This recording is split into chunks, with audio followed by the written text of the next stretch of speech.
Bí ẩn rừng rậm Amazon và trách nhiệm của nhân loại trước thiên nhiên. Giữa lòng Nam Mỹ rộng lớn, rừng Amazon trải dài như một đại dương xanh bất tận, bao phủ diện tích hàng triệu km vuông và ôm trọn dòng sông Amazon hùng vĩ. Trong tâm thức của nhân loại, Amazon không chỉ là một khu rừng nhiệt đới, mà còn là biểu tượng của sự bí ẩn, của sức sống nguyên sơ và của những điều mà khoa học hiện đại vẫn chưa thể lý giải hoàn toàn. Khi nhắc đến Amazon, người ta nghĩ đến những bộ lạc biệt lập, những sinh vật chưa từng được ghi nhận, những nền văn minh cổ đại bị chôn vùi và cả truyền thuyết về El Dorado, thành phố vàng huyền thoại. Tuy nhiên, ẩn sau những câu chuyện ly kỳ ấy là một vấn đề mang tính xã hội sâu sắc.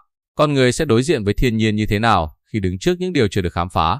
Trước hết, Amazon là một trong những hệ sinh thái đa dạng nhất trên hành tinh. Các nhà khoa học ước tính rằng nơi đây là mái nhà của hàng triệu loài động thực vật, trong đó còn rất nhiều loài chưa được đặt tên. Mỗi năm, các nhà nghiên cứu vẫn tiếp tục phát hiện những loài côn trùng, thực vật và động vật mới. Điều đó cho thấy rằng dù khoa học đã phát triển mạnh mẽ, con người vẫn chưa thực sự hiểu hết về thế giới tự nhiên xung quanh mình. Sự phong phú ấy khiến Amazon trở thành một phòng thí nghiệm sống khổng lồ của trái đất, nơi lưu giữ những bí mật về tiến hóa, y học và khí hậu. Không chỉ giàu có về sinh học, Amazon còn ẩn chứa dấu tích của những nền văn minh cổ đại. Trong nhiều thế kỷ, người ta tin rằng khu vực này chỉ có thể nuôi sống những cộng đồng nhỏ lẻ, phân tán. Thế nhưng, các phát hiện khảo cổ học gần đây đã làm thay đổi hoàn toàn nhận thức đó. Những cấu trúc hình học khổng lồ, hệ thống đường xá, quảng trường và khu định cư được phát hiện dưới lớp rừng rậm cho thấy từng tồn tại các xã hội có tổ chức phức tạp. Công nghệ quét địa hình bằng tia laser đã hé lộ một bức tranh mới về lịch sử Amazon, chứng minh rằng con người cổ đại từng thích nghi và phát triển mạnh mẽ trong môi trường tưởng như khắc nghiệt này. Tuy nhiên, điều khiến Amazon trở thành một chủ đề nghị luận xã hội không chỉ nằm ở quá khứ,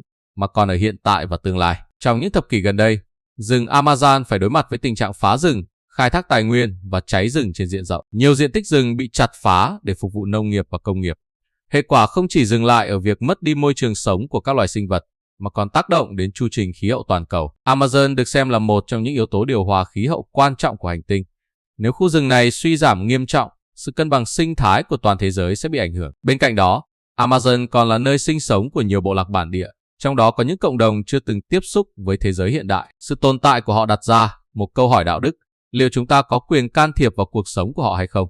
Một mặt, việc tiếp xúc có thể mang lại y tế và giáo dục. Mặt khác, nó cũng có thể phá vỡ cấu trúc văn hóa và làm mai một bản sắc truyền thống. Đây không chỉ là vấn đề của riêng Nam Mỹ, mà là câu hỏi chung của toàn nhân loại về cách ứng xử với các nền văn hóa khác biệt. Nhìn sâu hơn, bí ẩn của Amazon phản ánh bản chất tò mò và khát vọng khám phá của con người. Từ thời cổ đại, truyền thuyết về El Dorado đã thôi thúc biết bao đoàn thám hiểm tiến vào rừng sâu. Ngày nay, công nghệ hiện đại tiếp tục đưa con người tiến gần hơn đến những điều chưa biết.